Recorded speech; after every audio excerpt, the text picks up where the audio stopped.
It's a scientific dictatorship of eugenics, and the Nazis were only one manifestation of what the Milner Group developed to tear up Europe, so then again, the Anglo-American establishment could come in as the savior. See, the Anglo-American establishment can't come into the Middle East unless they fund radical Muslims to tear up stuff so they have an excuse. They can't come into Europe and take over France and the Netherlands and all these other countries unless they can come in and put a Hitler in to do it.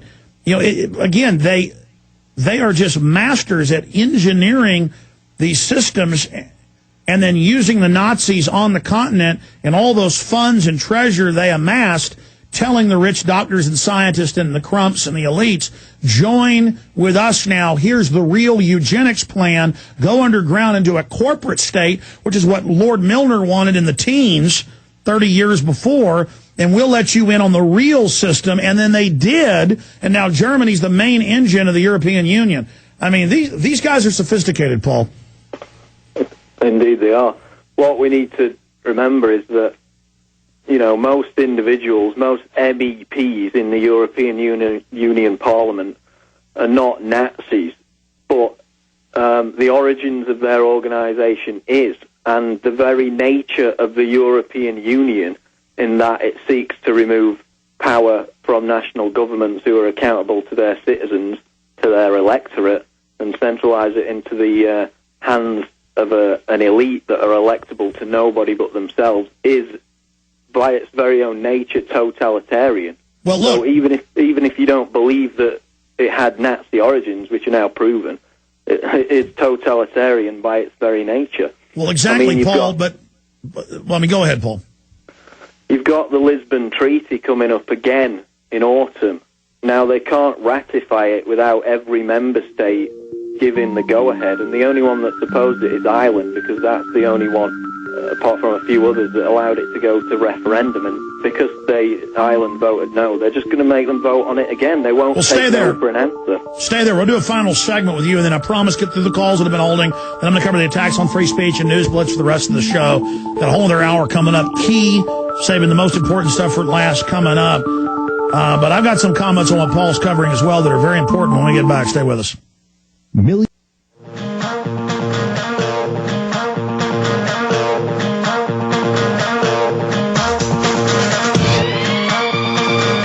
If you study Adolf Hitler, you'll learn that he believed that everybody should become vegetarians by law. I'm not attacking vegetarians, folks. I'm just stating facts here.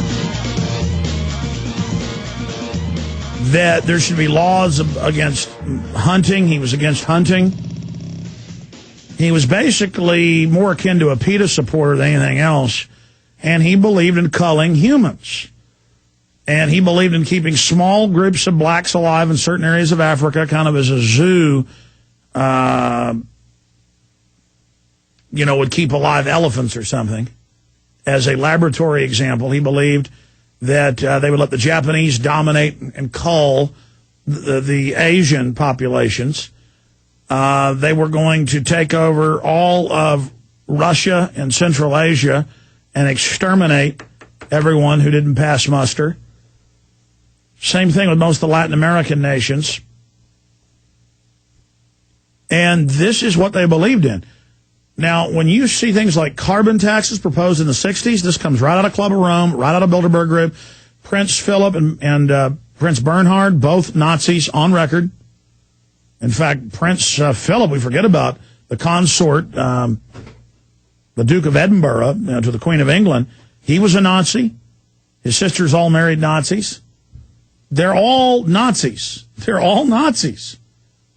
And you can say what you want about who runs the world and what the system is. The facts are the facts. And they are carrying out eugenics.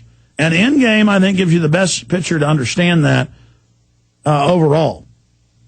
But in closing, Paul Watson, they're going forward with their world government plan.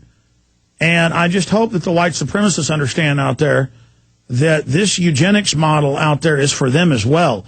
The elites are going after whoever they think actually has genetics that they don't control that, quote, threatens them. They want to kill the, quote, subhumans and the quote middle class that they see of genetics that might challenge them. And I hope people realize that. I mean, no matter who you are, 99% of us are in deep trouble under this system. So we better all come together against the New World Order. And then whatever policy the New World Order's got, we should be against that policy. Paul Watson. Right. I also find it interesting to know from what you were just talking about that Valerie Giscard d'Estaing, the top Bilderberg member who founded the precursor for the EU with top Nazis, married his cousin.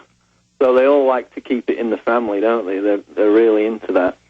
But what I would say about the European Union is that from its ideology in the 40s, from its Nazi ideology to its empowerment in the decade later, now the agenda's so advanced that the manifestations of its power cannot be hidden anymore, which is why people like Giscard d'Estaing said regarding the Lisbon Treaty, quote, public opinion will be led to adopt, without knowing it, the proposals we dare not present to them directly.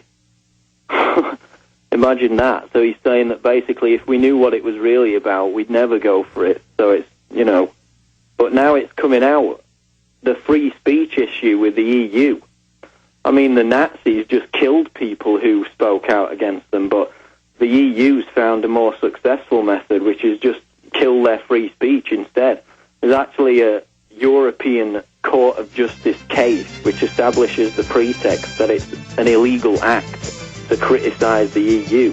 And in fact, the EU has banned... that's too important. Stay there. Let's come back to 5 more minutes, and I promise I'm going to get to one final round of calls from Randy, Ryan, Robert, Randy. Man, I tell you, it's all our callers today. And then I'm going to get into all this other free speech attacks. And I'll try to go to the beach. It was Big Brother like you've never seen. I'll show you those photos.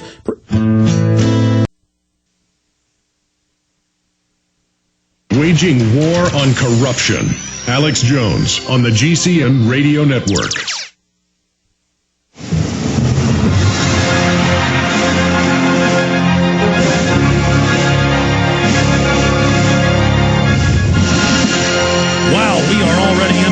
Final hour as I make my return to the airwaves this 11th day of May 2009. Big news blitz coming up. Finishing up with Paul Watson.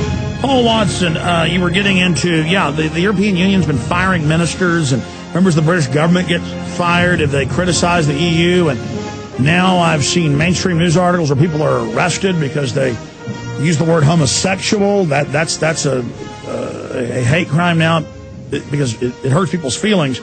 If something hurts someone's feelings, even if it's a scientific term, like, you said the word bluebird, that hurts my feelings, you're under arrest. They're now proposed a bill. It's getting a lot of co-sponsors here in the United States doing the same thing. That's coming up. But you were talking about the European Union. This is all happening. And now in London, I was reading that every day people are getting stopped and questioned. It's happened to me. It's happened to your brother. She's announcing, your Home Secretary, that there's basically no free speech in England. This is getting crazy. They're really doing this. Well, the controversy regarding Michael Savage, what was not mentioned in that whole controversy was the fact that he was banned from entering Britain based on an EU law that frames it that, political opinions that could be deemed offensive are illegal, because it was under the same laws that a Dutch politician who called the Quran fascist, I believe, he was barred from entering Britain as well, and that's all done under EU laws. Yeah, I forgot that, Paul. You got to get a blurb up. That's huge news. Nobody has pointed that out but you. So, from what I was saying before, the manifestations of the EU's power are now so advanced that they're obviously totalitarian. You've got I posted pictures on prisonplanet.com where the international EU police, because the EU's now got its own international political police force, is firing tear gas at Serbians who are protesting infringements against their sovereignty on behalf of the UN-created globalist client state Kosovo.